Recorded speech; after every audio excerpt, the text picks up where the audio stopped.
Good morning, ladies and gentlemen. The seventh meeting of the United Nations Group of Experts on Geographical Names is called to order.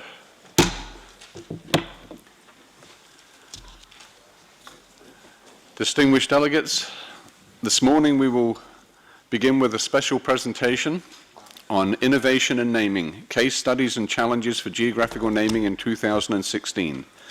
I invite Mr. Patrick L. Jones, Senior Director, Global Stakeholder Engagement, Internet Corporation for Assigned Names and Numbers, to make the presentation. You have the floor. He doesn't have the floor. He almost has the floor. Because his presentation is not here.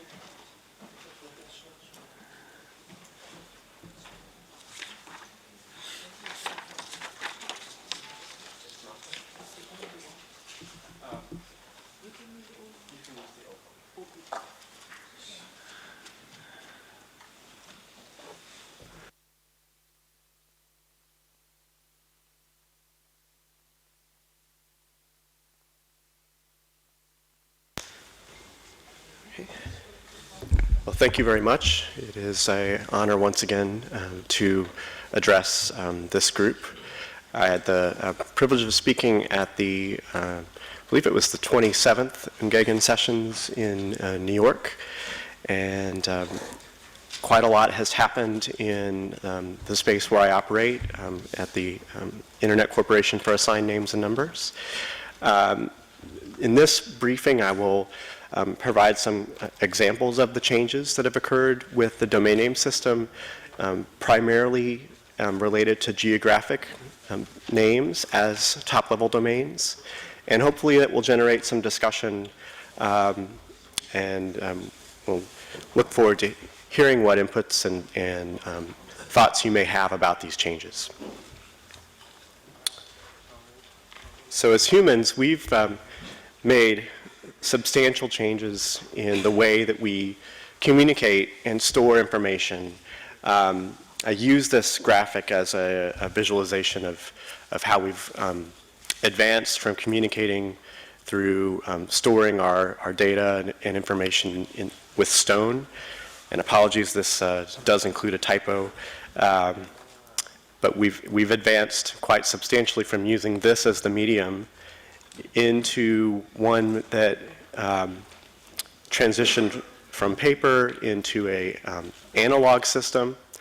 I use this image for those who were at the UNGEGN sessions in New York 2 years ago. May remember seeing this machine at the entrance that we used every day.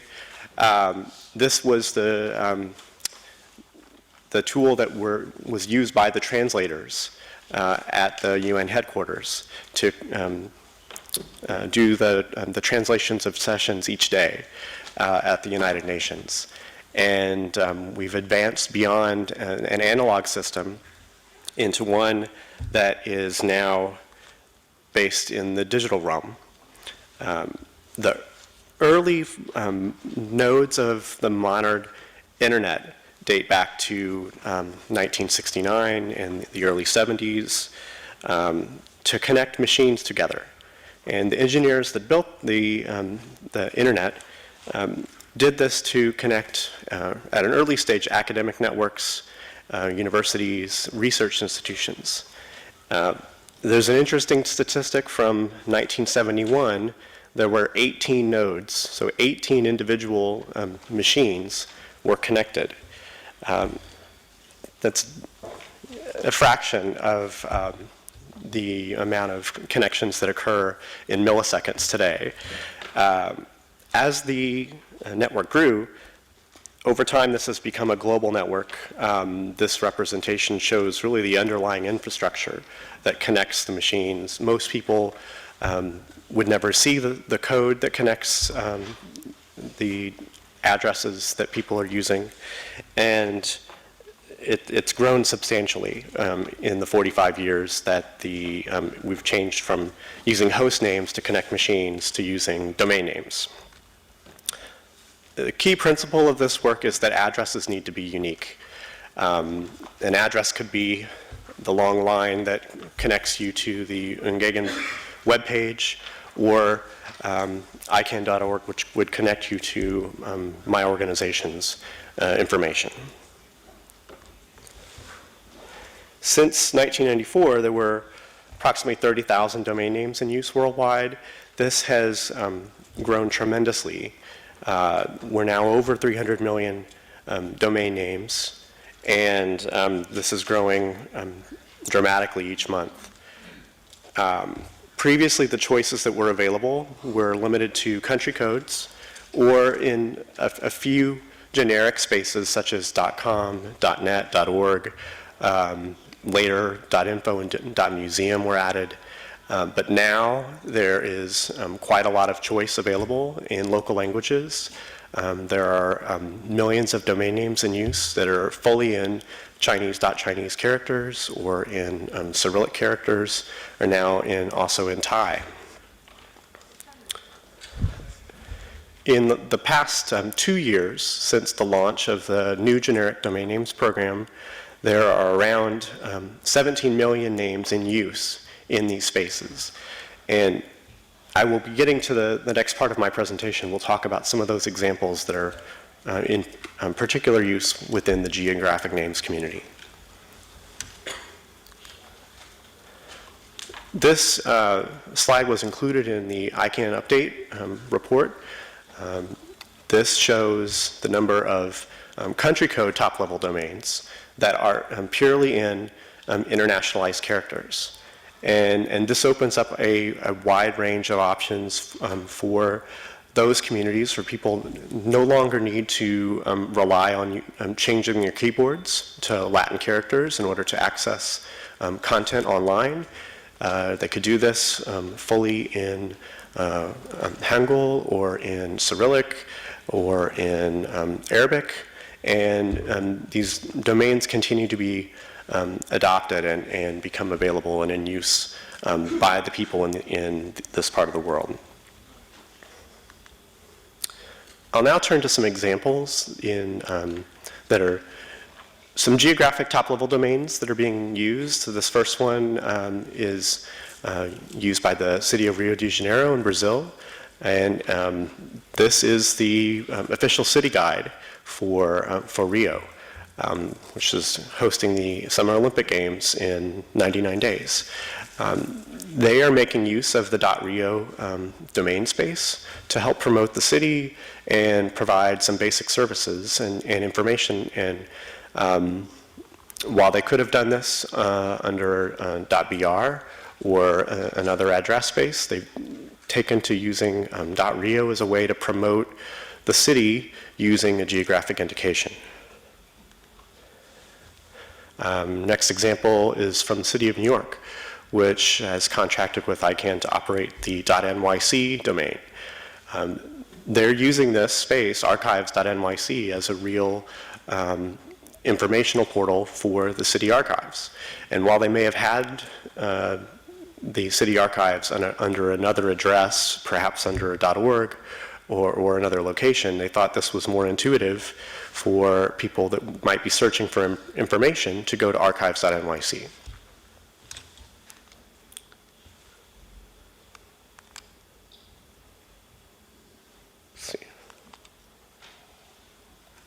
Is it advancing?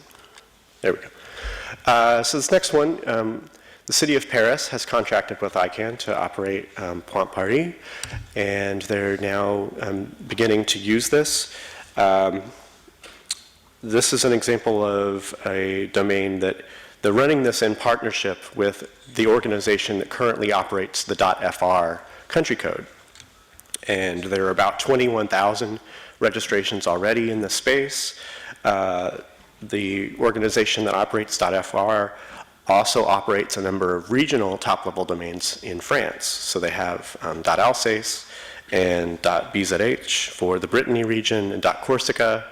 And they think that this is an interesting way to provide an alternate way for the people in these communities to categorize their information, to promote their cities and their regions. I don't have registration numbers yet on the .alsace or the .corsica spaces because I think these domains are in the process of being launched. But the company, the organization that operates this has high hopes that the localities will take these spaces up and use them for a variety of purposes. So this next one is in Australia, .melbourne. This is operated by the state of Victoria through its Department of Business Innovation. They have about 9,000 names already in this space, and similarly there's also .sydney, which also has about 9,000 names. So I've tried to include a variety of examples that aren't just in Europe, but across all the regions that are making use of these new spaces. Next example is for Moscow and .Moskva. This one has nearly 20,000 registrations in both the Cyrillic and the Latin top-level domain. This is an example of a city that is making use of a designation in two different languages. and it's slowly picking up as they've only launched within the past year. We've also .Istanbul recently launched late last year, early this year. So the city of Istanbul is using two. They have a short name for .ist and also the full city name. I understand that the mayor of Istanbul has already either adopted a .Istanbul address or they're planning to use these spaces to offer innovative services for people in the district of Istanbul. And when you think about a large cosmopolitan city like Istanbul that has approximately 18 million people that are in this region, this represents an opportunity for using these spaces in a innovative and interesting way, depending on what services the city decides to operate under this space. And these domains aren't limited to the use by major cities in Europe. We have .Cape Town, .Joburg, and .Durban. They're all operated by the same organization that runs the .ZR country code for South Africa. And each of these names, see, Cape Town is about 4,000 names, Joburg is about 3,500, and Durban is 2,500 names. And while they're small now, each of these domain addresses is already larger than many of the other top-level domains in Africa. So it does show that there's lots of potential for these to be taken up by operators in different places. Each of these spaces also support populations that are over 8.5 million people. And so they may use these domains to offer different services than they might have done under a .zr address. This next example, .scot.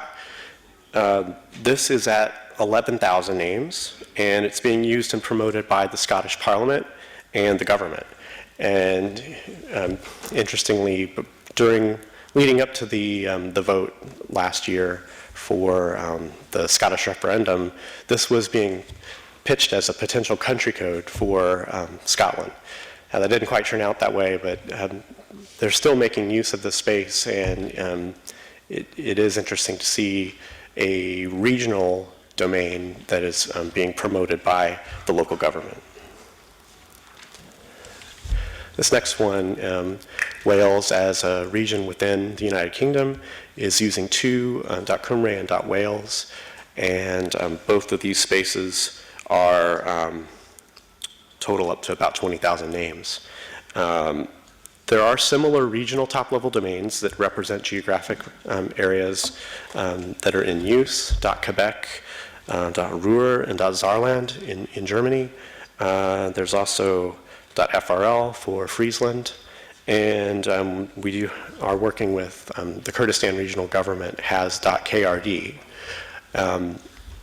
So we've also been fascinated to see these regional domains be taken up by subnational entities and promoting their regions using these domain spaces. So this overview doesn't include the new generic spaces that are available and beginning to become in greater use. Those include .city or .world or .news. There are also brand top-level domains that are beginning to be introduced, so .bmw and Hyundai are two recent examples. Both of those have requested to ICANN to be able to make use of country and territory names within their .brand spaces so that they can better segment their brand services to a particular area. And that's an innovative way that some of the brands are beginning to use their spaces. We're also seeing this with the BBC, and other networks have brand-specific spaces, and they're beginning to use different naming conventions underneath their domains.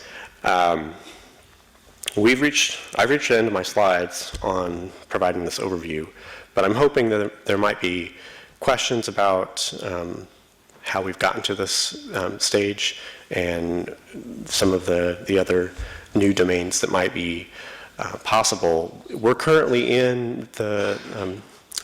we're finishing up the evaluation stage of the round that allowed these geographic spaces to be introduced. So if there is interest in talking about a future round or future possibilities for geographic extensions, I can answer some of those questions as well. So thank you very much.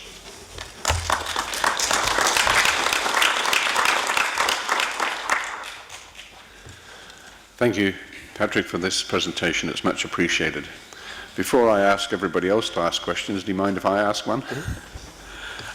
Noticed as you went through the examples that you have some situations where you use obviously the English names such as Melbourne or Sydney, some where you use abbreviations or parts of the names like Rio, and some where you use the English version, what we refer to as an exonym, of the official name such as Moscow. Could you explain to us what the guidelines and the name selection process are, or is it basically what the clients ask for?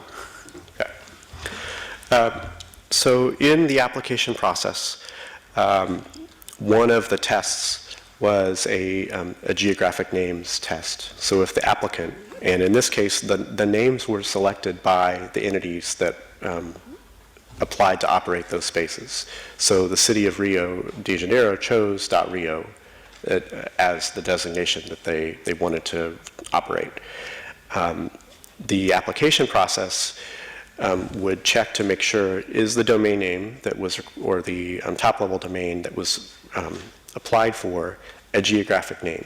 And if it was a geographic name, then it would go to a geographic names panel.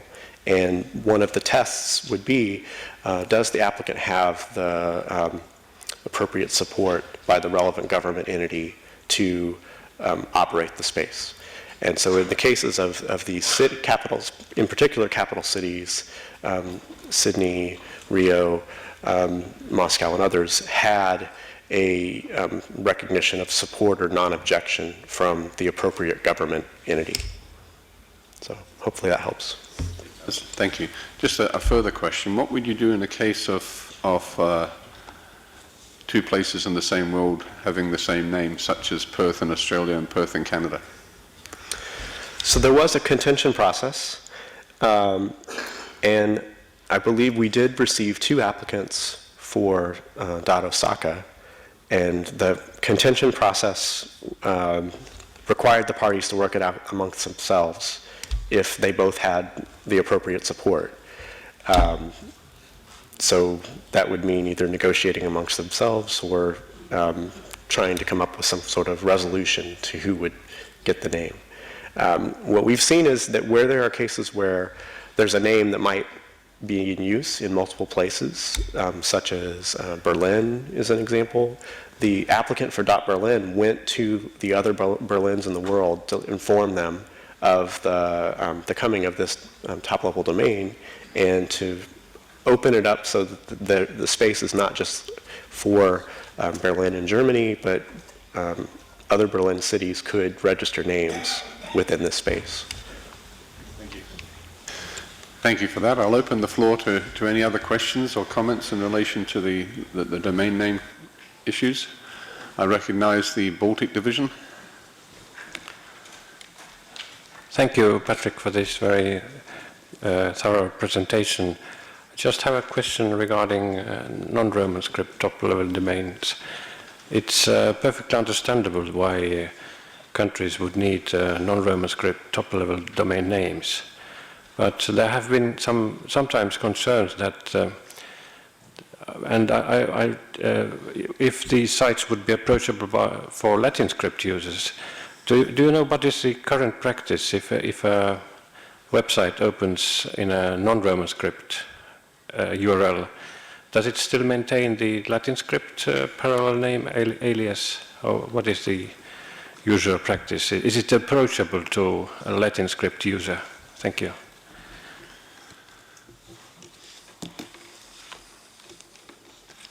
Just select the microphone. Thank you. So these spaces are still approachable if you're searching for information through a browser. You're running a typical internet search in that character set. You'll still come across pages in these spaces. And it really does depend on the browser that you're using on whether the internationalized address displays correctly. So the engineers that have been working to promote and push out the standards for internationalized domain names have been trying to get all the major browser operators to accurately display the characters in the URL line, and most of them do now. But that's been a process, and it's still a challenge for users in accurately reflecting their email addresses. This is a particular challenge with Arabic in the left to right, recognition of what is the address part and what is the email identifier. And there's a whole protocol work underway to resolve these issues. But people, if they're looking for them, they'll still be able to find them in depending on what script they're using.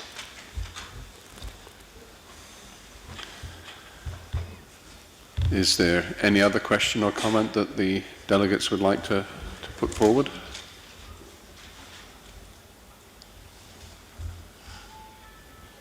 There doesn't appear to be.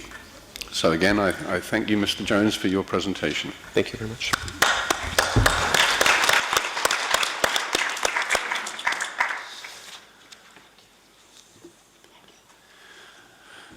Distinguished delegates, we will now continue with the consideration of Agenda Item 16, activities relating to the Working Group on Geographical Names as Cultural Heritage.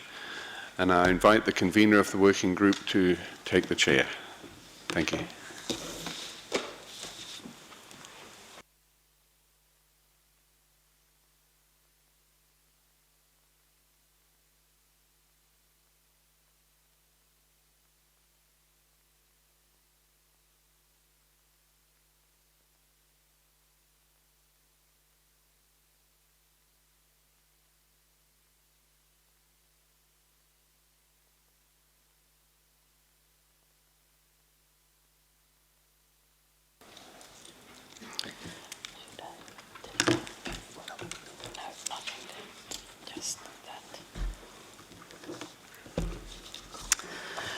Good morning, experts.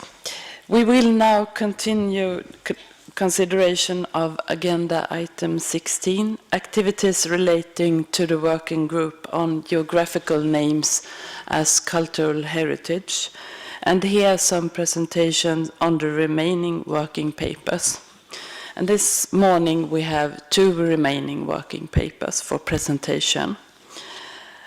And I want to start with working paper 64/16, international meetings on toponymy with a specific focus on cultural heritage and the public.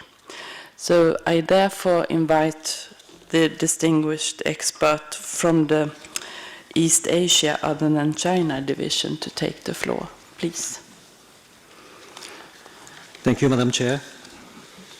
This working paper reports on the 2 international meetings on toponymy organized by the National Geographic Information Institute of the Republic of Korea after the 28th session. One is a symposium on geographical names as cultural heritage held in Seoul, 5 to 7 November 2014. And the other is a workshop on place names to the public held in Jeju, 8 to 10 October 2015. Both meetings were designed to contribute to the growing academic and policy attention to the topic of cultural heritage and to the close relevance of geographical names with the public life. Details are found in this working paper, but I just would like to note that the papers presented at the symposium in 2014 were published in a book in 2015.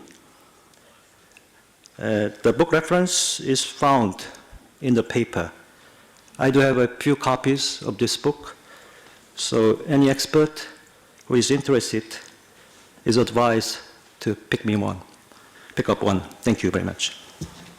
Madam Chair. Yes. Thank you, distinguished expert. I now want to open the floor for questions or comments on this paper.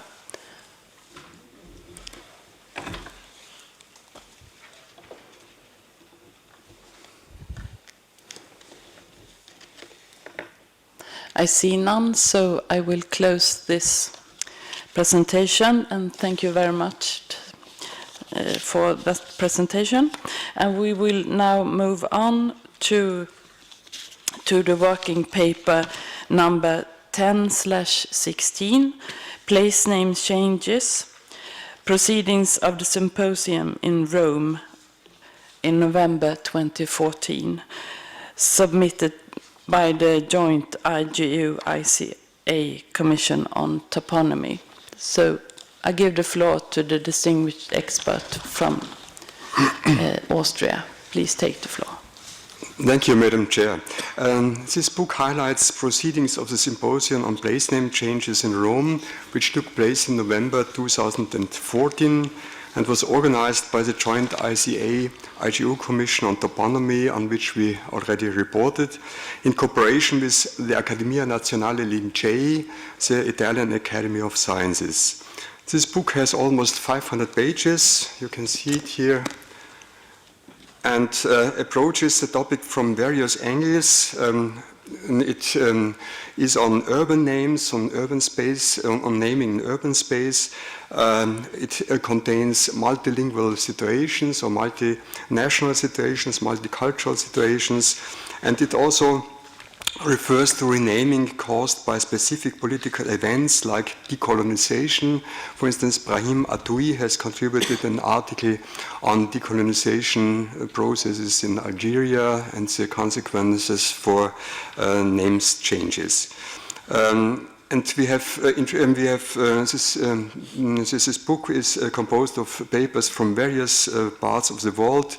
South Africa, for instance, is included, and also many articles on East Asian situations. Thank you. Thank you for that presentation, distinguished expert from Dutch and German division. I now open the floor for comments and questions. I recognize the distinguished expert from the China division. Please take the floor. 尊敬的主席女士，谢谢。我们想提醒这个会议方注意啊，就是在这篇报告或者这本书里的这个 Section 3 和 Section 4里头呢，这个Section 5里头，这个当提及这个论文的作者和这个他们来自什么地方的时候啊，这个台湾被和阿尔及利亚、奥地利、匈牙利等国家并列放在一起。那么大家也都知道，台湾是中国的一部分，不是一个独立的国家。目前这样的这种标注方式啊，容易产生误解，所以我们也希望这个有关方面，包括说在这个正式的场合，诸如此类这个场合这种情况下，提交这个相关文件的时候呢，能够正确的标注台湾的这个地名。谢谢。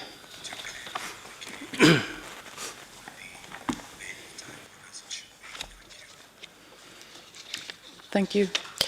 Do the distinguished expert from the Dutch and German division make a comment? Yes, thank you, Madam Chair. I would like to take this comment to note. Thank you very much. Thank you. I open the floor for more questions or comments.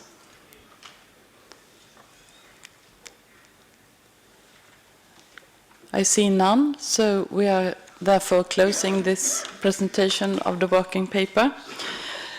And I just want to ask the experts, we have had one paper that, for information, working paper 86/16, and I wonder if there are any questions or comments on this working paper.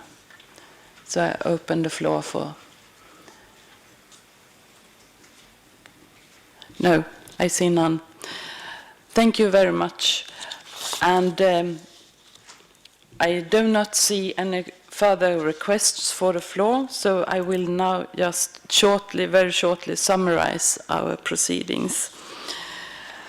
A wide range of aspects and questions on geographical names as cultural heritage has been showed as in these discussions, and I think that shows the possibilities on this working group. And I really look forward to continue its work together with you all experts. And I just want to also invite you to the working group meeting tomorrow at lunch. But the group of experts has thus concluded this stage of its consideration of agenda item 16. So thank you very much for the attention.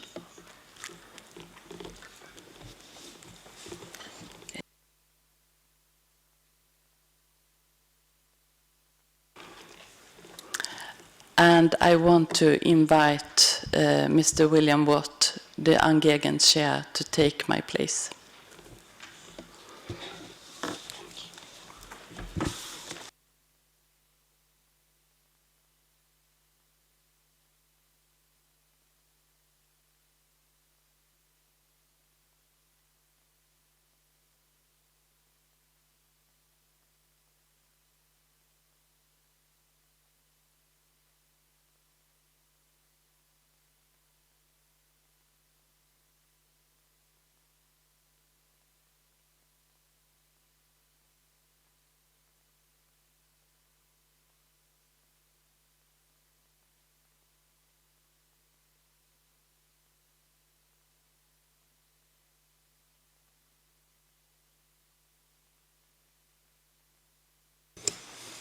We will now consider the agenda item 17, Toponymic Guidelines for Map and Other Editors for International Use.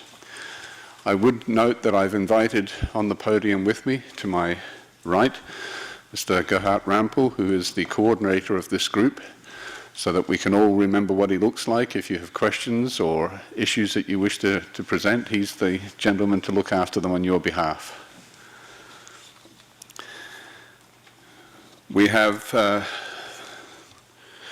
3 papers presented under this agenda item, and we will commence by looking at working paper 29, updating of toponymic guidelines for map editors and other editors, submitted by Finland, and invite the distinguished expert from the Northern Division to discuss this matter. Thank you.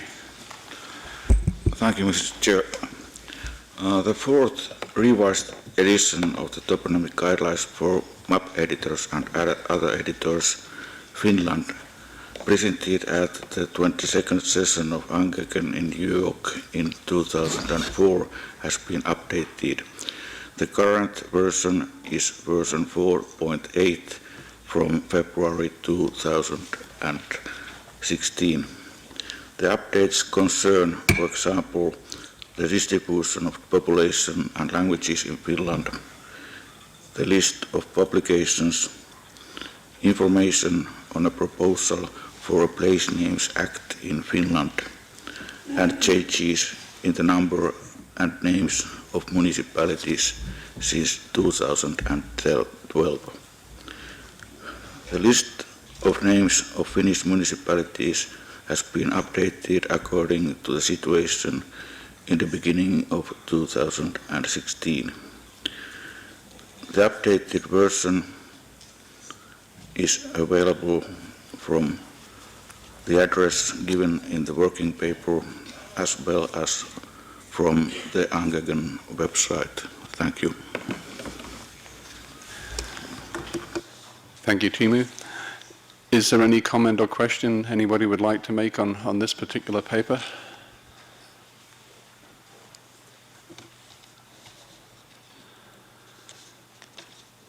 If not, if we could turn our attention to working paper 54, Toponymic Guidelines for South Africa. And again, I would invite the expert from the Africa South Division to make this presentation.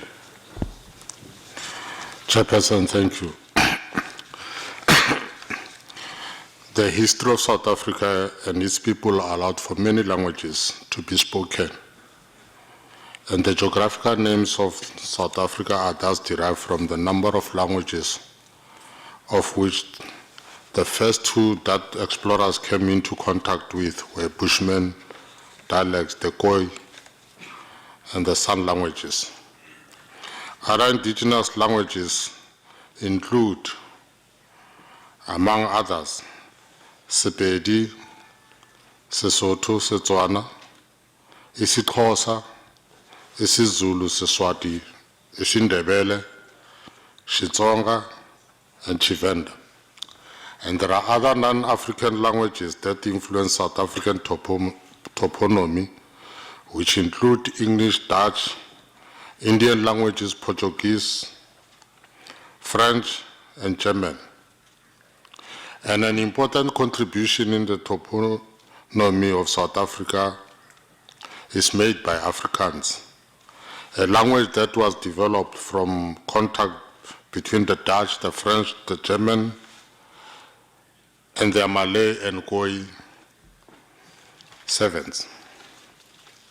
It is therefore imperative to give attention to the fact that these African languages are in the process of undergoing reformulation, and their orthographies from time to time might change.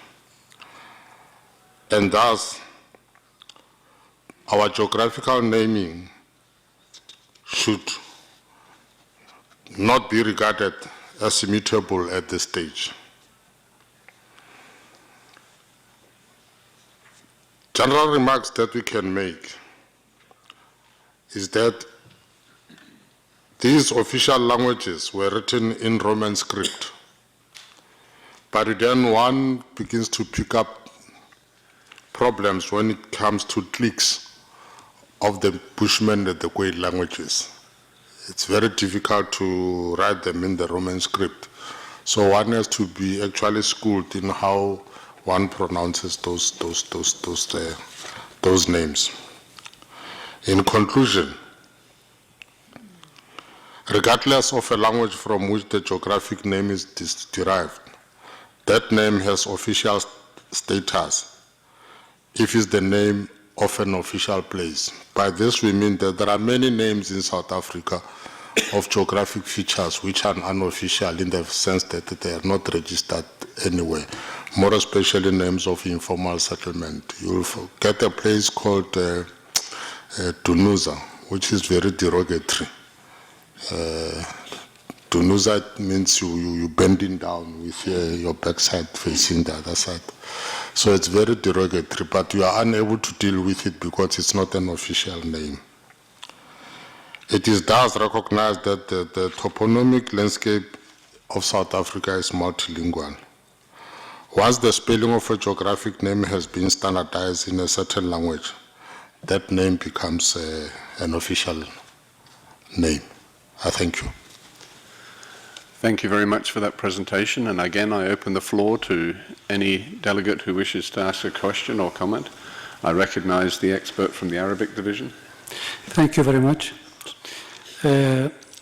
ما في شك أنه جنوب أفريقيا تتميز بالتنوع الثقافي والتاريخي، وهذا واضح من خلال العرض الذي تقدمتم به، من خلال اختلاف اللغات، عدد كبير أو أكثر من لغة موجودة في جنوب أفريقيا. سؤالي: هل اللجنة الوطنية للأسماء الجغرافية في جنوب أفريقيا تضم ممثلين عن كافة هذه اللغات حتى يتم الخروج بعد ذلك باتفاق حول التسميات الجغرافية وتكون على أسس ثابتة وواضحة؟ وشكرا.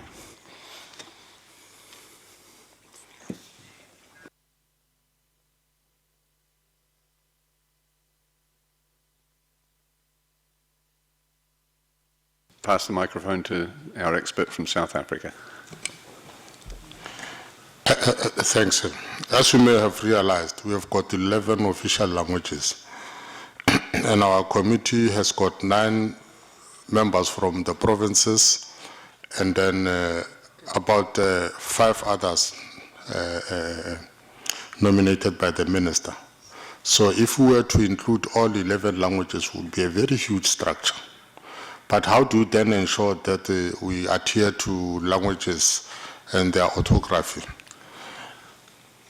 In the committee, you've got the members of PANSALP. PANSALP is a Pan-African National Languages Board. So those people are experts on the languages spoken in South Africa. So they are able to say to you, this is the correct spelling, this is the correct orthography, this is the correct pronunciation, before you even approve the name. We do sometimes get names, like for instance, the way people in Gauteng, which is a province. Connotation péjorative pourrait être remplacée. Est-ce que ce n'est pas une erreur, justement, de remplacer les noms anciens, malgré qu'ils soient à connotation péjorative, parce qu'ils font partie du patrimoine toponymique et culturel du pays? Et je vous remercie.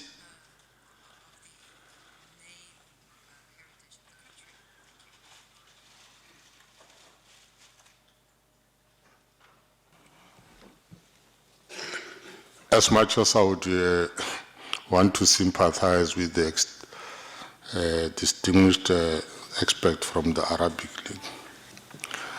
You see, naming and renaming in South Africa is part of repatriation, is part of cleansing of the nation, is part of social cohesion and nation building.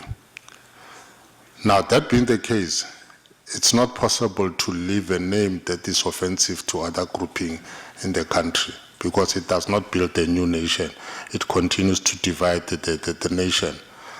For instance, you cannot continue having a name that is called Kafirstal, because Kafir is derogatory. Kafir is a sore word in the name of all the African people in the country. So you cannot continue with such a name, whether it's historically correct or not. It has to go.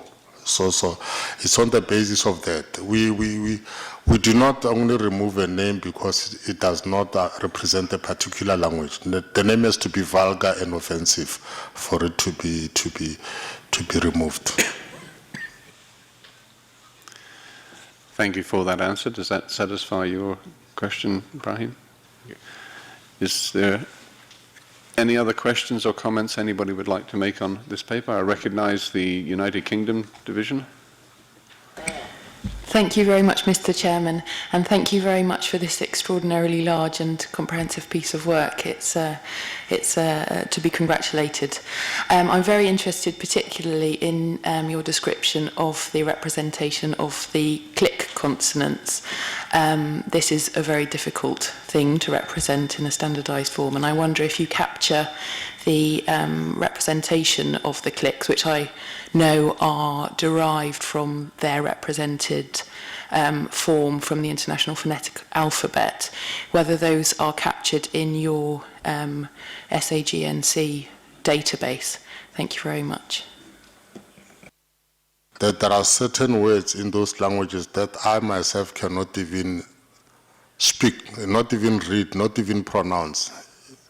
I have to get someone to read it over and over to me for me to understand, to just manage to say the clicks.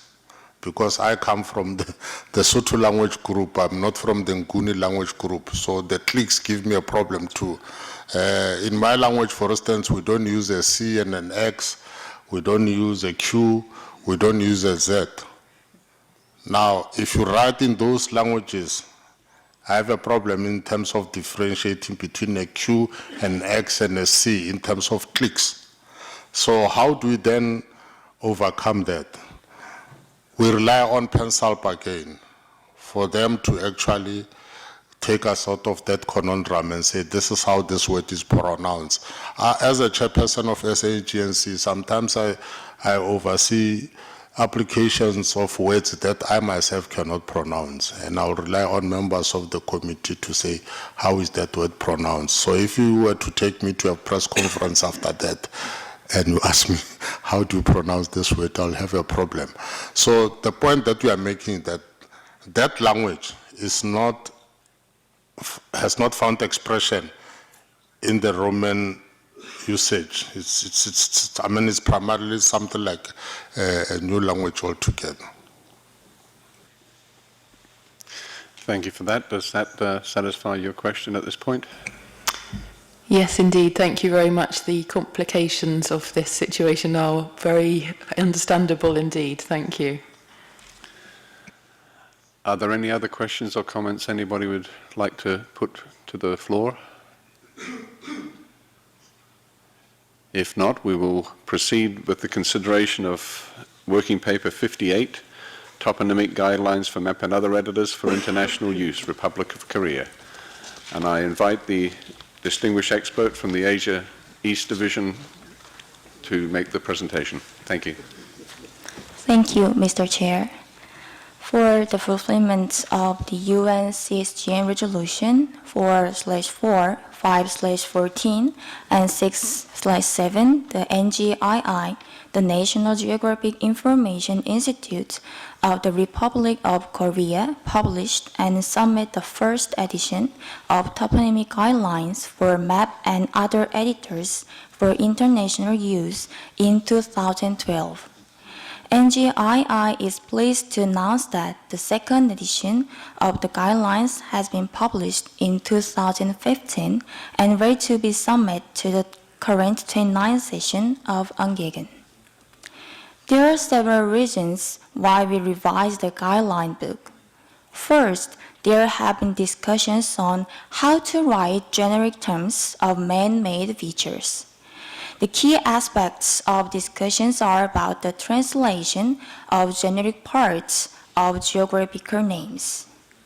According to the rules of writing generic terms of Korean geographical names in the international setting, there are some changes in the generic parts of man-made features. For example, Mukho-hang changed into Mukho Port. Here, hang means port in Korean language. Also, we decided to use both Romanized and translated word for bridges. For example, Seohae Bridge is now Seohae-daegyo Bridge. In Korean, it is Seohae-daegyo. Here, daegyo means big bridge. But for international users, we add bridge. These changes are made in the consideration for the convenience for international users. Second, we updated statistical parts such as the number of names and available maps made by NGII. Projects, initiatives, and publications to manage geographical names are briefly addressed too. We expect this new edition would be much help for international users to use and understand Korean geographical names. And at the end of it, this publication, written in English and Korean as the first edition, and will be available in the PDF format at the website of the NGII at www.ngii.go.kr/en/ from next week. Thank you. Thank you for that presentation. Again, I will ask the delegates if there is any question or comment that they would like to make in relation to this particular body of information. I recognize the United Kingdom Division. Thank you very much. Thank you for expressing this very large amount of work as well. It's very interesting to hear again some of the themes that we heard yesterday from Japan about balancing the need to translate or to transliterate in generic terms.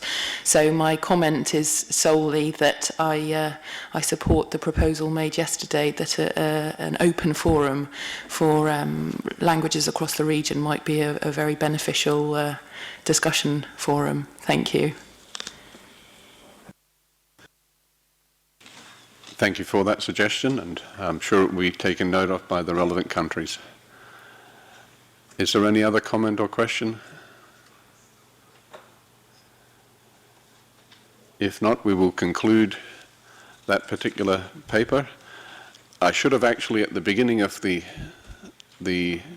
agenda item, invited Mr. Rampel to present a report of the coordinator for the toponymic guidelines for MAP and other users, so my apologies to him for that, but I will pass the microphone to him to present that report now. Thank you. Thank you, Mr. Chairman, and thank you also for inviting me to the podium.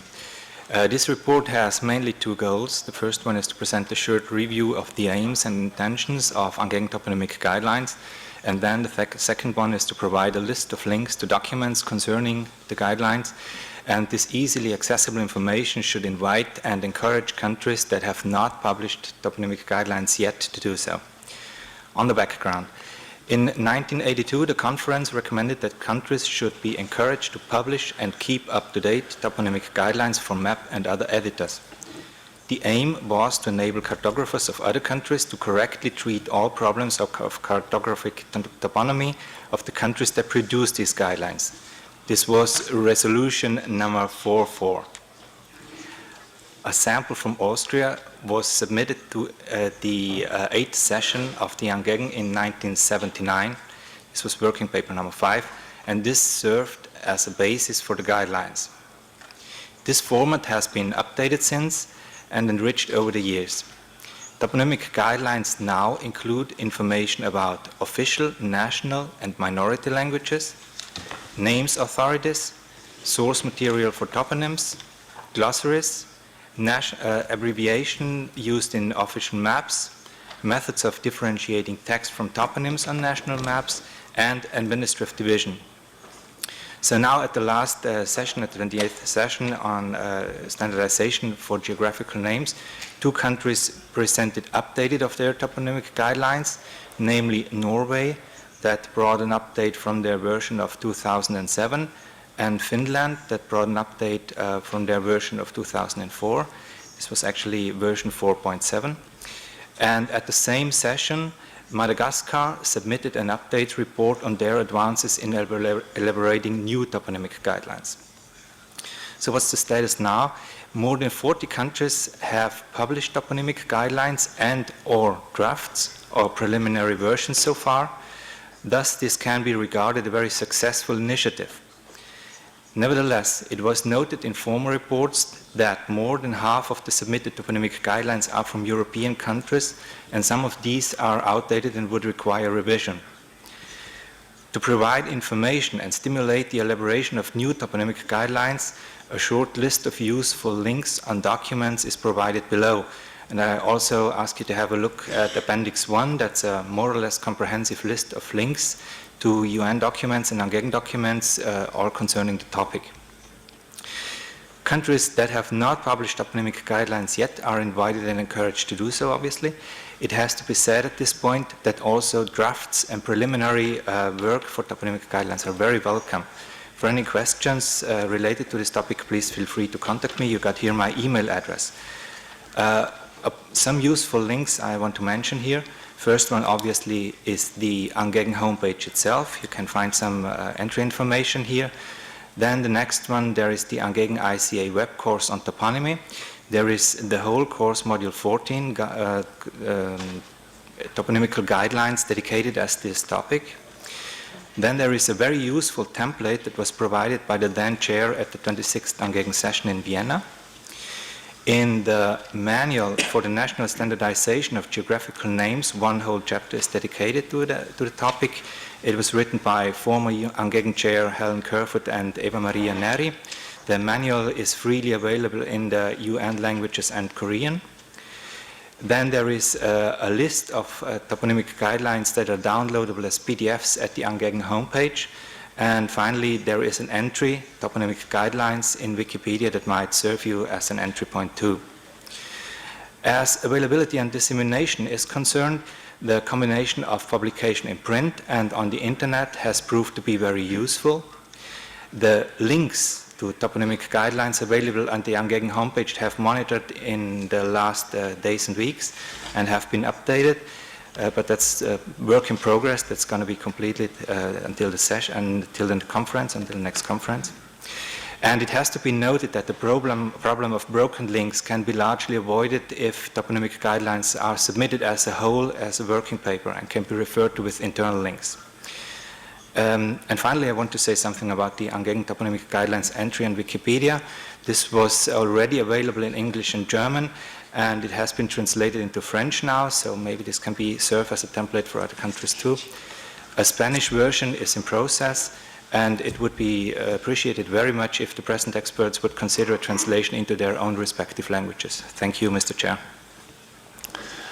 Thank you. Thank you very much for that comprehensive report. I will open the floor as per normal for any question or comment people would like to put to Mr. Rampel.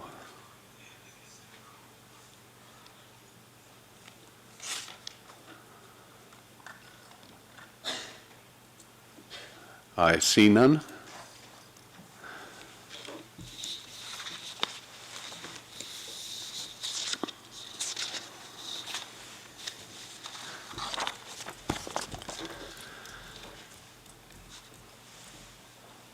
We will therefore conclude the discussion on agenda item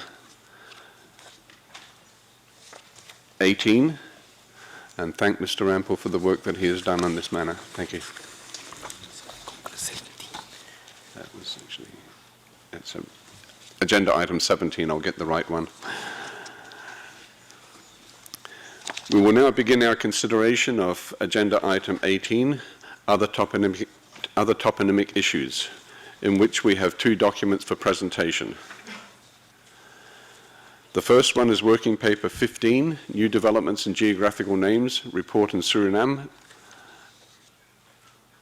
And I invite the submitter to present us the report. Is there a presenter for that? No, there's not. So I would encourage people to read this report when they get the opportunity. It is a good report. And we will proceed then with Working Paper 26, Online Guidelines for the Use of Proper Names in the Finnish Language, and invite the distinguished expert from the Northern Division to present his paper, or the paper. Thank you, Mr. Chair. Kielitoimiston ohjepankki, which means in English the Guidelines Bank of the Finnish Language Office, is an online service covering Finnish orthography and grammar, as well as the correct use of proper names in the Finnish language.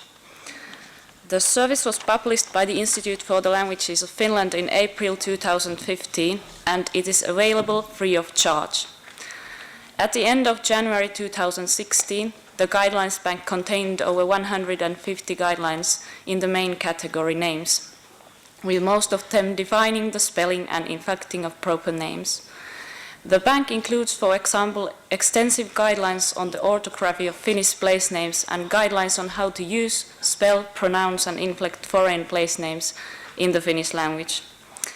In addition to the guidelines database, the search function of the service is also integrated with a number of the Institute's online applications, where it will also find corresponding search results directly related to the topics in question. These publications include Institute's Normative Descriptive Dictionary of the Finnish Language and the online publications for inflecting surnames and first names, online publication Names of Countries in 7 Languages, which is available in Finnish, Swedish, North Sami, English, French, German and Russian, and also the online publication Svenska Ortnamn i Finland, meaning Swedish place names in Finland. There are also plans to add the online publication of the place names in Greece to the service, as well as all other relevant forthcoming online publications that are produced by the Institute. The guidelines database is also updated constantly, and new guidelines are written according to users' needs. Thank you. Thank you for your presentation. Can I ask a question before I open it to the floor? Can you give us any advice on the usage, the numbers of people that are using this particular online guide, if you have that statistic available? Yes, we do have. We use Google Analytics, and we have about 100 views per month. 100,000, sorry. That is a good use then. Yes, it is. Is there any other question or comment anybody would like to make in relation to this presentation?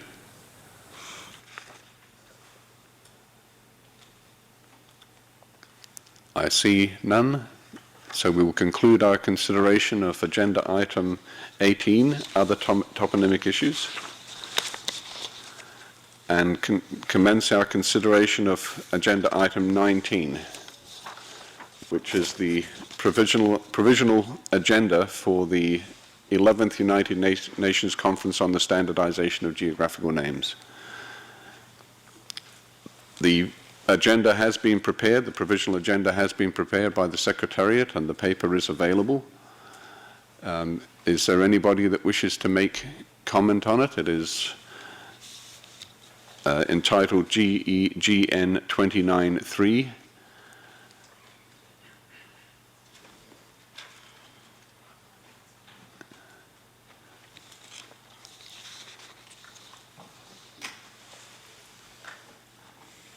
If there is no comment on that, we will then assume that this will be adopted as an interim agenda for the preparation for the conference. Thank you. And that will conclude the consideration of agenda item 19.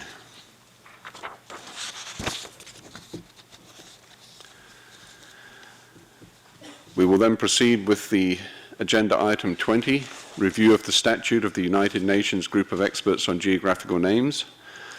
And I invite the expert from the Northern Division to report on working paper 55, review of the statute of the United Nations Group of Experts on Geographical Names. You have the floor. Thank you, Mr. Chair.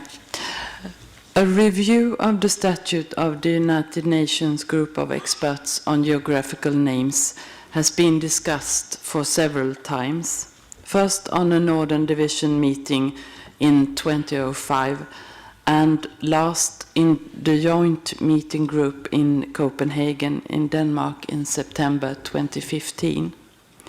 In the 2015 meeting, the participants were the Working Group on Geographical Names as Cultural Heritage, the Working Group on Evaluation and Implementation, and the Working Group for Publicity and Funding, together with the Northern Division.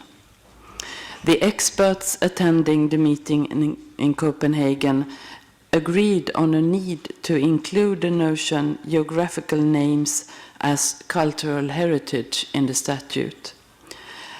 While this notion permeates many of the UNGEGN activities today, the suggested changes would stress, for example, the importance of collecting and recording names not only for cartographic purposes, but also for cultural reasons.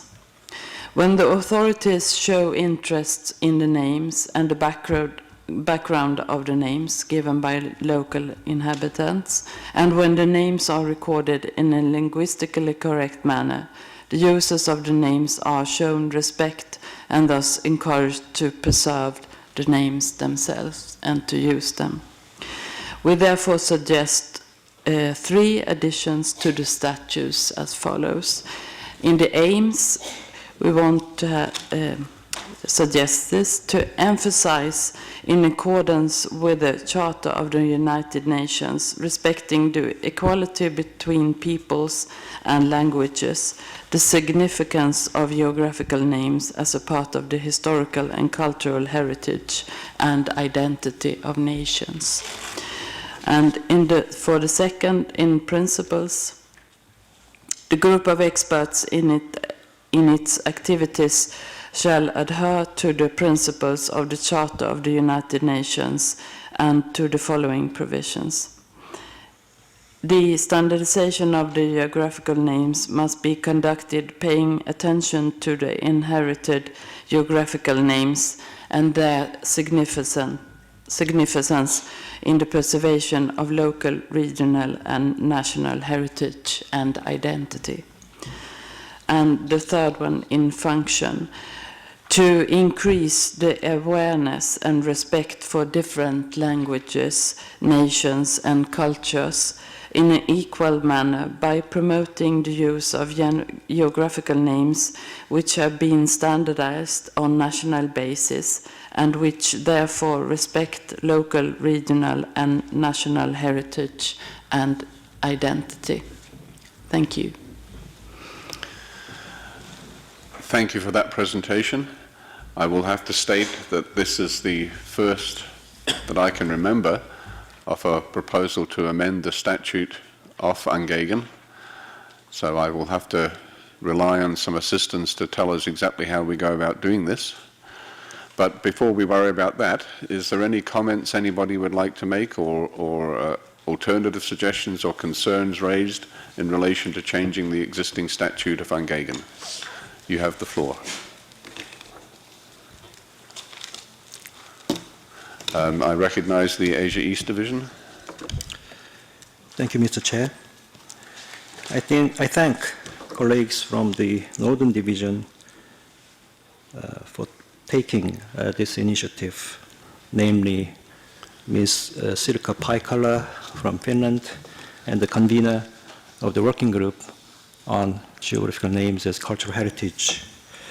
I welcome this proposal and support that these cultural heritage elements be included in the UNGEGN statute.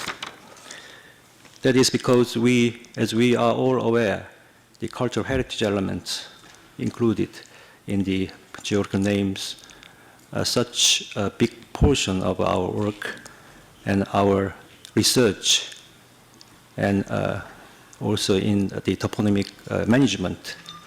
So it may well to go into the statute. But I want to make a short comment on the order of the insertion. I agree with the position of the insertion in principles and in functions, but in aims, I'd like to propose that the sentence made by the convener of the working group on geographical names as cultural heritage to be inserted between C and D rather than after F, because in the aims, A, B, C deals with the content of the geographical names standardization, not the procedures. And C is the end of the content, so I believe after C will be the better place to include this cultural heritage declaration. Thank you, Mr. Chair. Thank you for that comment and suggestion, and I would like to refer to the Northern Division to comment on your proposal. Thank you for the proposal, distinguished expert, and I agree. That's a better place. So thank you.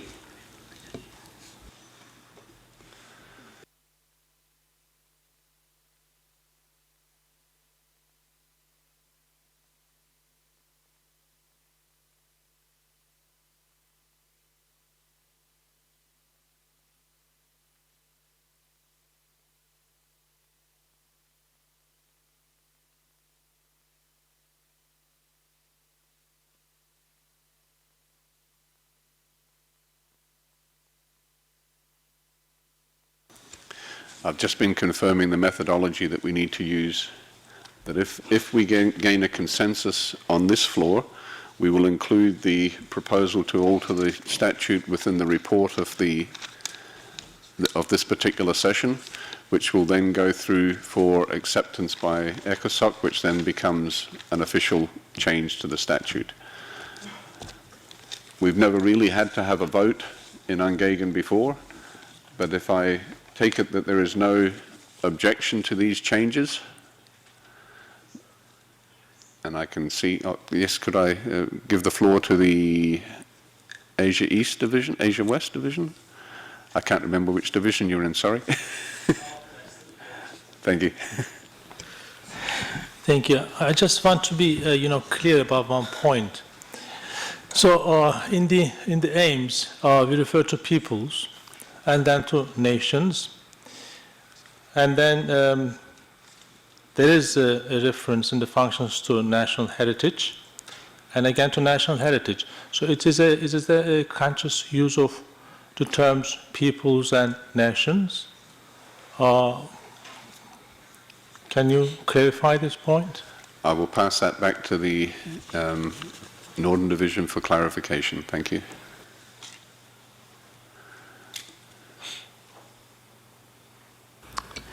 I'm sorry, distinguished expert, but I don't quite understand your question. So can you please? Well, okay, I'll try to be more specific. In the aims, you refer to peoples. And then again, there's a reference to identity of nations. And again, you continue as in referring to heritage and identity to national heritage. So when you use peoples and nations and national heritage, did you choose these terms consciously and specifically? Did you have any specific aim? Can you clarify this point? Are we talking about the national heritage or people's heritage? What?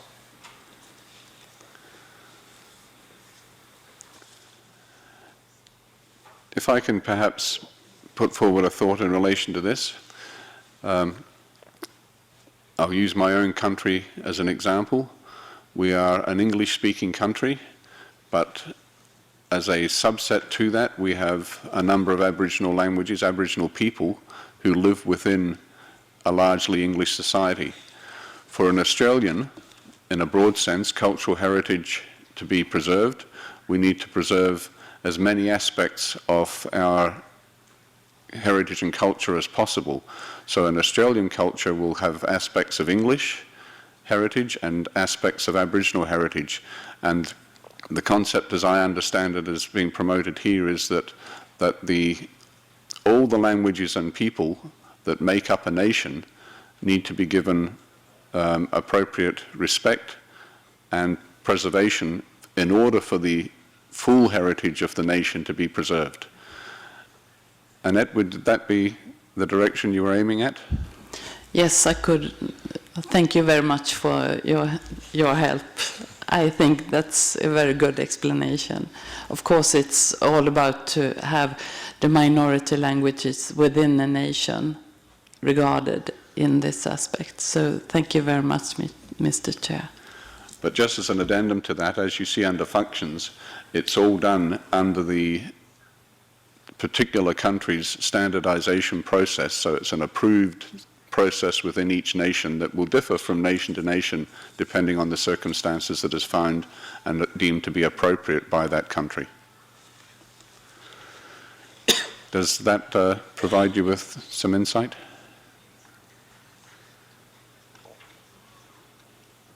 Yes, some insight. Thank you very much. Thank you. I recognize the expert from the Arabic division. شكرا سيد الرئيس. في الحقيقة ملاحظة الأستاذ من قبل قليل هي في مكانها، حيث أن هناك فرقا ما بين مصطلح people ومصطلح nation، وبالتالي أنا أقترح توحيد المصطلحات. أن قد يكون هناك مجموعات سكانية ولكنها تنصهر ضمن مفهوم الأمة أو ما يسمى بالنيشن. مستوى كلمة people هي أقل من مستوى كلمة nation، وبالتالي من هنا أنا أقترح استخدام مصطلح واحد وهو nation، طالما أننا نتعامل هنا مع مجتمعات ودول. وشكرا.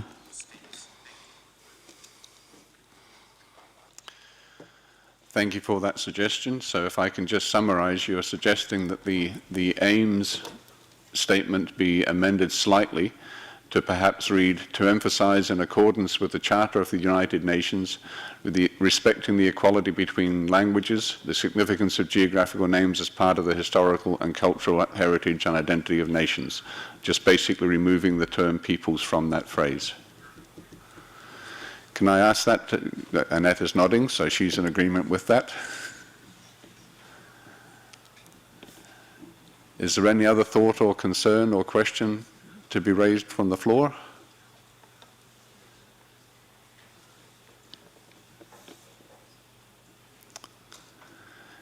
If not, we will deem then that the proposal to amend the statute as amended will be accepted and placed in the report of the session and forwarded on for approval and acceptance. Thank you. This concludes the consideration of agenda item 20, and we will proceed then with our item 21, date, venue and provisional agenda for the 13th session of the group of experts. 30th. I said 13th, didn't I? 30th session of the group of experts. Cecile, do we have that document available? Yes, it is, should be uploaded. Yes, it's updated. It's up there. Yes. Yes. It is GEGN 296. It is on the website. I'll just find that if you can just bear with me for a brief moment. You want me to bring it up on the screen? If you could. We'll bring it up onto the screen, then everybody can see it easily.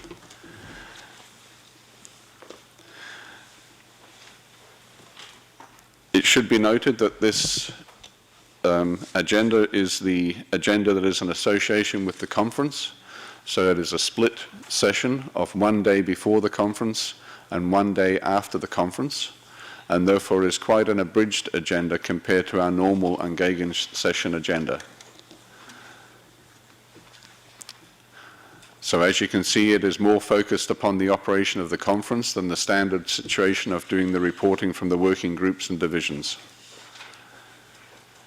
Is there any comment or question anybody would like to make in relation to the provisional agenda for the 30th session of UNGEGN?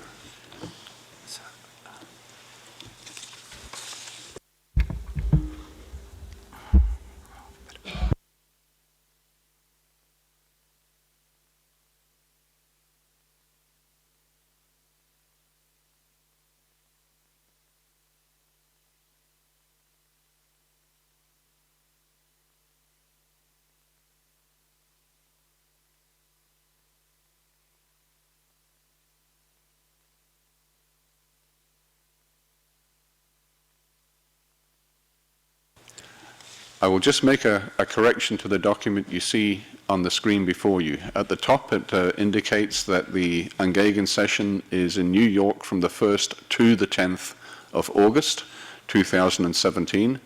In actual fact, the dates of the session will be the 7th and the 18th of August. So it's just the 2 days, the 7th and the 18th of August, and the conference will be between those 2 dates. So the conference will therefore be the 8th through to the 17th of August.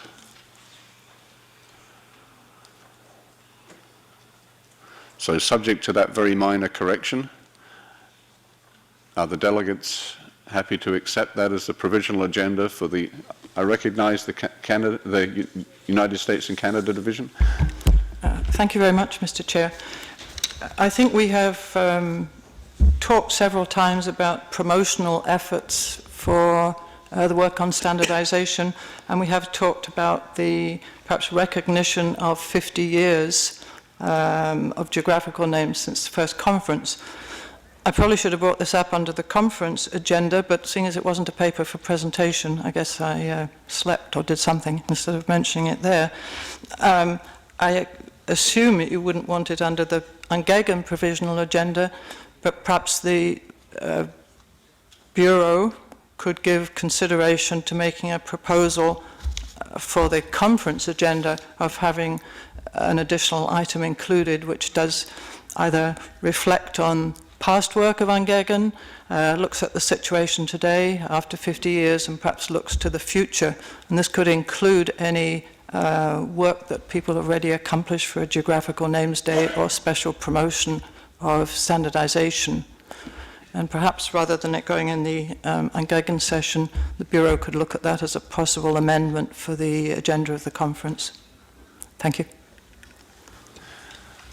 Thank you for that excellent suggestion. And of course, we will need to call on people who have had a long association with UNGEGN to assist us with that. So we will look forward to your assistance, Helen. That is an excellent idea. I think it is well worth remembering and celebrating the fact that this body, in terms of conferences, reaches its 50th anniversary at this forthcoming session, and recognize the work that has been taken place, and recognize what we can achieve in the future. So I think that is an excellent addition to the agenda. Thank you again.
Thank you for your patience, just sorting out the procedures. Yes, we will ensure that gets added in the report of this conference for inclusion in the agenda. I recognize the US-Canada division. Thank you again, Mr. Chair. If I could just comment about the provisional agenda for UNGEGN. Sometimes it isn't clear, I think, to participants that in fact this is one agenda but for 2 different days of meetings. And probably item 11, which is other business, might have to be included under either day or both days of the meeting of UNGEGN. And I'm just wondering at this point, number 6 is review of the statute of UNGEGN. Does this mean we're reviewing it again, or does this mean it's open on the 2nd day, I would say, of UNGEGN, in other words, the 18th of August, for any other possible amendments? What are we looking at here now that we've just talked about the statute? Thank you. Thank you for that question. You're correct in advising that this is a split agenda, and it probably would be the first 5 items that we cover during the first day, with perhaps any other business if it's appropriate to the organization of the conference. And then the second day would look at the balance of the agenda. The concept of having an agenda item for the review of the statute is just to indicate to people that if there is a need, there is an agenda item to do so. However, it's not a very common thing, and as I said, it's the first time that I've known the agenda to be altered. But if anybody has an issue that they would deem appropriate to present a report on, then it is included within the agenda. I would expect that it would be an uncommon agenda item that we have anything put in for. Thank you. Is there any other comment or question? If not, then we can assume that the provisional agenda is accepted as proposed with those minor changes to the dates.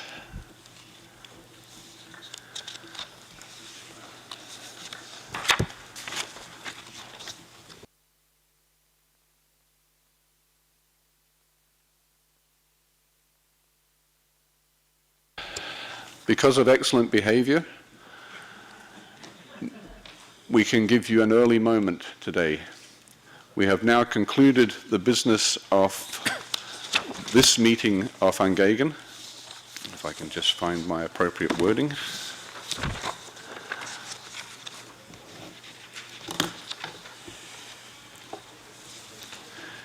Distinguished delegates, we have come to the end of this meeting and I propose to adjourn at this time. We do not have a scheduled formal meeting for this afternoon, but we will reconvene tomorrow morning in this conference room at 9 a.m. sharp. He would like to advance the lunch meetings, these intersessions. Yes. Okay. It's just been suggested, and probably very validly, that anybody who has a meeting scheduled at lunchtime today could perhaps consider holding it directly after we conclude here, following a 15-minute break for a coffee. So if I could suggest then that anybody who is holding a meeting scheduled as a side event, scheduled originally for 12 o'clock, would like to consider beginning that at 10:45. That would allow people then to be finished here before lunchtime. I recognize the UK-Canada division. Thank you, Mr. Chair. I wonder if I could just make a general request here. Earlier on in the session, we did have an information paper which was contact information for National Geographical Names Authorities. One of our needs is to keep this information up to date. And I'm hoping that either the Secretariat is going to push you to give updates to Ms. Blake, or that in some way we can update our records of national names authorities. Because, I don't know if Ms. Blake could comment about that at this time. Helen, thank you very much for reminding me I'm supposed to be making available the list of names authorities for persons to update. This will be made available shortly, so you can come in and speak to me about it if you so desire. But can I, Chair, make an announcement? Yes, you can. We had announced the Where in the World Place Names activity, and I must apologize that the link was not made active, but the link is now active for you to complete the questionnaire. I had it up. When you go to UNGEGN website and click on Other Documents, and our first list of documents where is Fun Activity, the link is active. It will go directly to the form. You'll complete the form and your information gets submitted. And tomorrow I'll check, and if anybody completes, I will announce the person who has answered all. Almost. Or most pictures correctly. And of course, there's a small prize of a book that was provided by ESRI. I actually have the book with me. It's a small book. It's a small book on geodesign, but it's a very topical topic, if I can say that. So thank you. So you're encouraged to participate in this activity. We're in the world, some very interesting places. And remember that members of the Bureau and working groups are not allowed to participate. Thanks. I recognize the expert from the Dutch and German-speaking division. Thank you, Mr. Chairman. As the lunch break meetings were shifted now, I would like to announce clearly enough that our meeting of the Commission on Toponymy, of the ICA and the IGU Commission on Toponymy, will start at 11:30. It is in the meeting room CD. Thank you. Thank you. I recognize the expert from the Arabic division. Merci, Monsieur le Président. Je vais saisir cette occasion avant la clôture de nos travaux. Comme il a été annoncé hier, donc le groupe des experts des Nations Unies et le Task Team for Africa envisagent d'organiser un concours international sur la toponymie. Une annonce va être faite dans le bulletin qui va paraître en juin prochain. Et je vous invite à faire une large diffusion de cette information et inviter vos concitoyens à y participer à ce concours. Et je vous remercie. Thank you for that reminder. That is a very appropriate thing to put in our minds at the moment. Just to further comment on Ms. Kerfoot's request, particularly for those nations who are here for the first time, that we perhaps do not have any details relating to your either personal contact details or the details of the organization you represent. If you could please supply them to Ms. Blake, that will be able to ensure that we can keep in touch with you. You will receive copies of the bulletin. We will have your contact details on our web page so that people can find you and talk to you. It may be as simple as passing a business card across the table, but then the details will go onto the website. Thank you again for all your participation today. I recognize the USA-Canada division. I'm sorry, Mr. Chair, to be a nuisance here. I was looking for the evaluation form on the website. I don't know whether I just can't find it or whether it's not here. It's there. I'll show you where it is. That's much easier.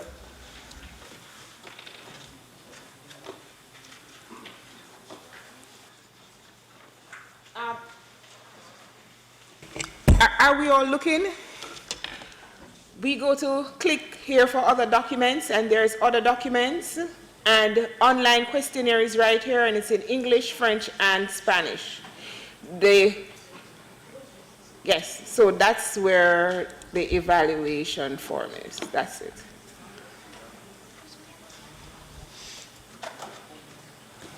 And I'm sure I recognize the expert from the Asia East Division.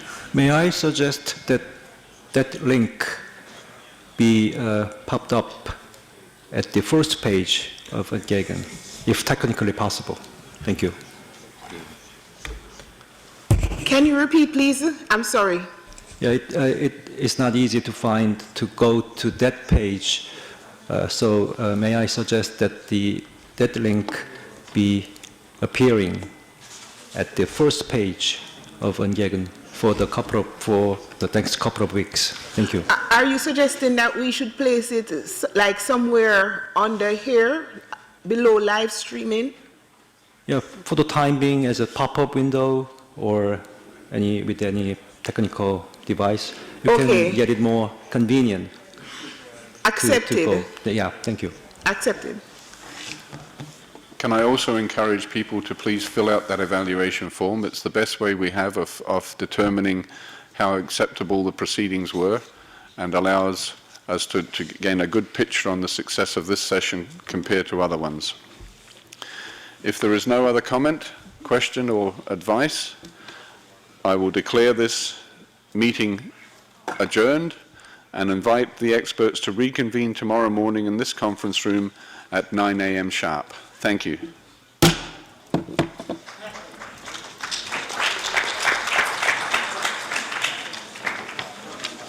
Thank you.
最某某，我那不是某。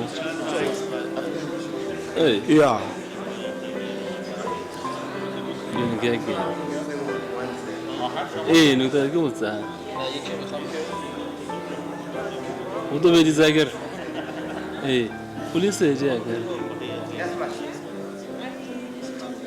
É uma flashing mode. Let's see. Hey.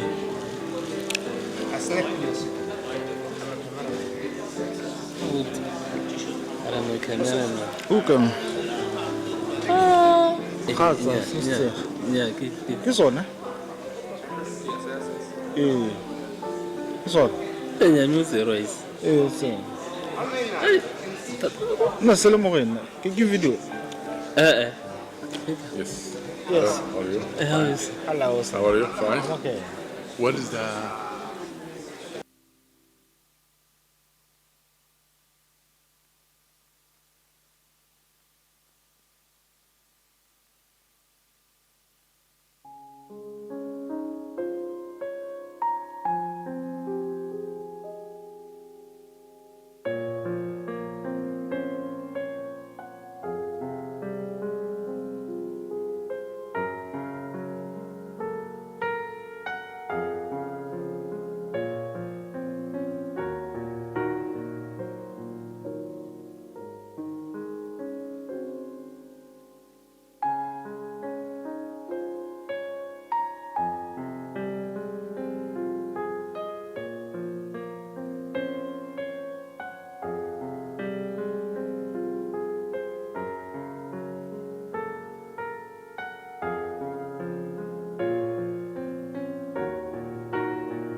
Gaat, ja.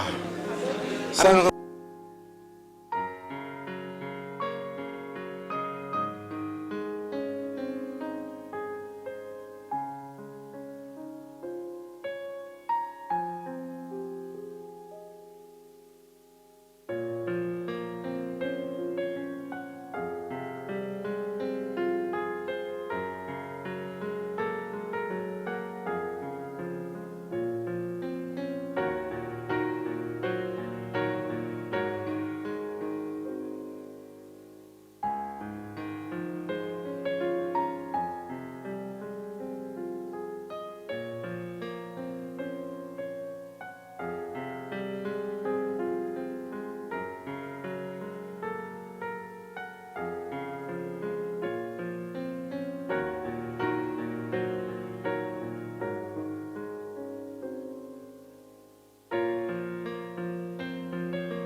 Ah, ini harus merah.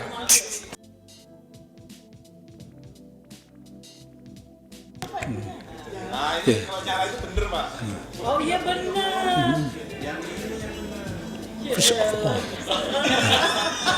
Kok jadi goyang ya? First of all.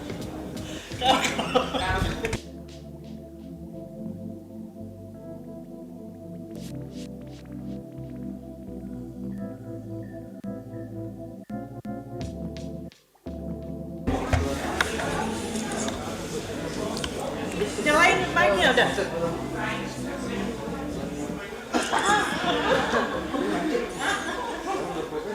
Aduh, matanya itu kena.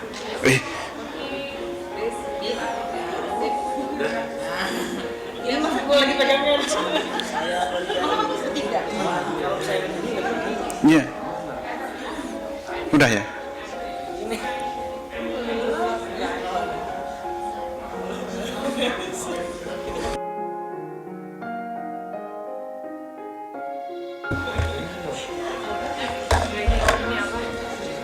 Jangan 1-2 lah, gue mau gini. Kalau 1 nggak enak, jadi 2 aja gitu.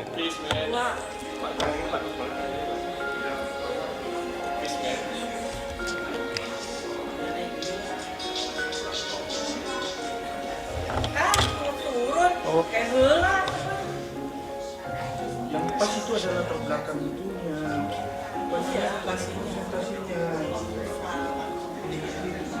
Ke situnya sana. Thank you.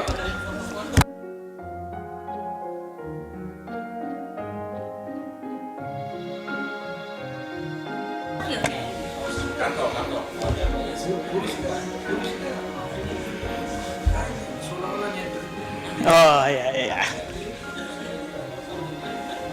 Soalnya takut dibilang kakol ini.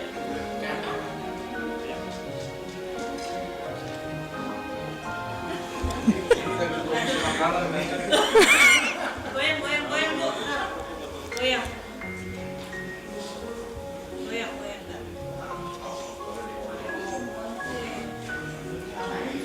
Ih.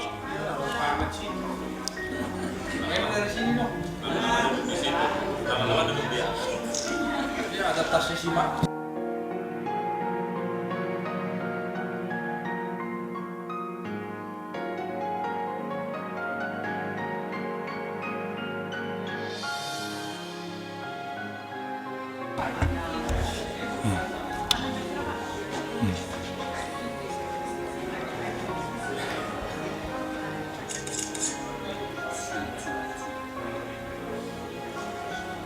Udah jangan kelamaan.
One more. Masuk.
Iya.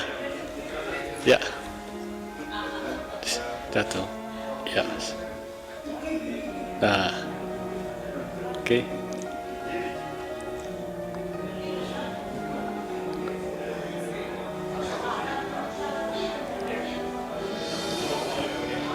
Oke. Sip.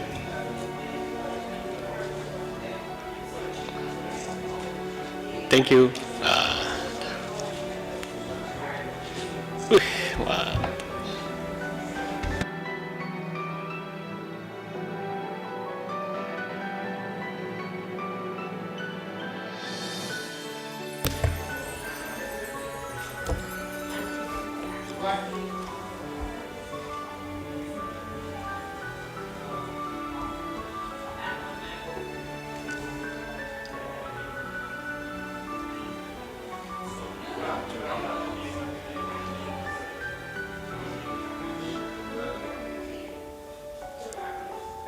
Wah. Iya, sip.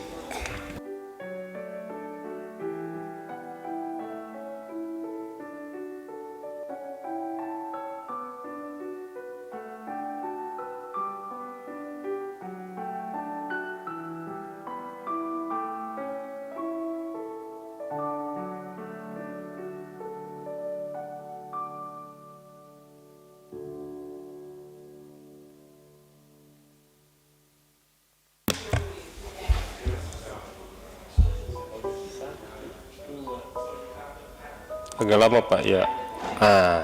Sip.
Ken.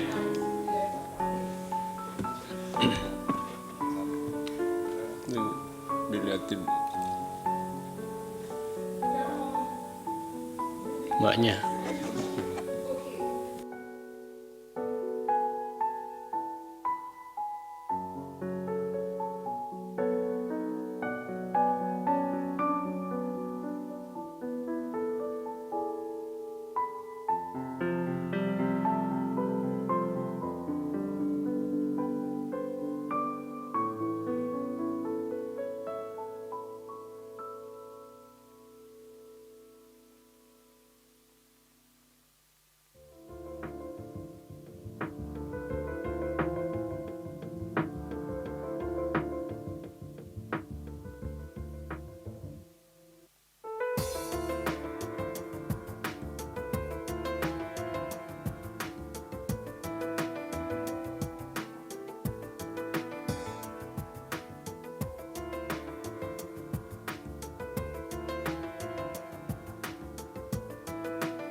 ของย่าไม่มันไม่เหนียวครีมนวดเดิมๆของคุณทำแบบนี้ได้หรือเปล่าของย่าทำได้ค่ะใหม่ครีมนวดผมแพนทีน3 Minute Miracle สูตรโปรวีต่างจากครีมนวดผมแบบเดิมๆที่ทิ้งความเหนียวเหนอะหนะแพนทีนสูตรโปรวีซึมซาบล้ำลึกสู่แกนผมช่วยให้ผมดูแข็งแรงนุ่มสลวยและเปล่งประกายสู่ภายนอกไม่รู้สึกถึงความมันบนนิ้วคุณใหม่ครีมนวดผมแพนทีน3 Minute Miracle ลองเลย and you love it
เล็ก